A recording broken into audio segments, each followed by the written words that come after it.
computer that I am using right now is an old Apple 2014 when I went out and bought it.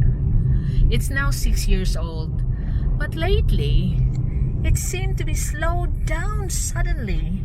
Very slow, that processing a video now takes a long time than it normally do before.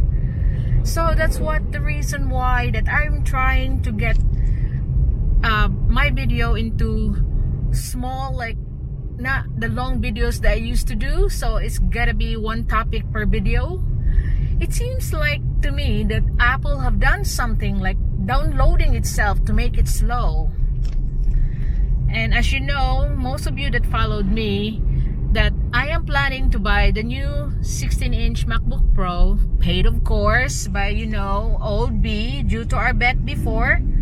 When I started my channel, then he said to me that I want to reach 100,000 subscribers.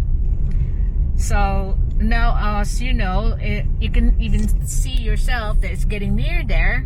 So I wonder why this computer I'm using now, just lately, 2 or 3 days ago, it's just so slow. It takes ages, hours just to process from my SD card to the computer for processing.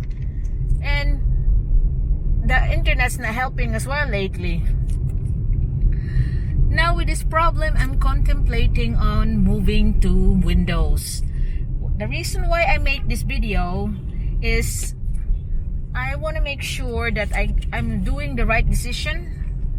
Like you, my viewers, you must have experience of computers, and what do you think of it? Do I have to move to Windows or stick with Apple?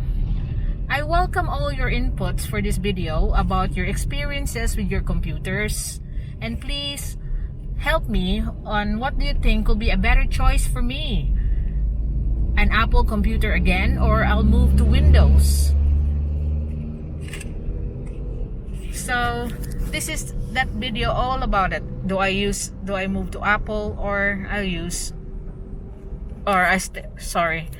stick with Apple, or I'll move to Windows. This truck beside me is annoying me, that one. Keep on overtaking. When even it was so tight, that was lost my concentration on that one.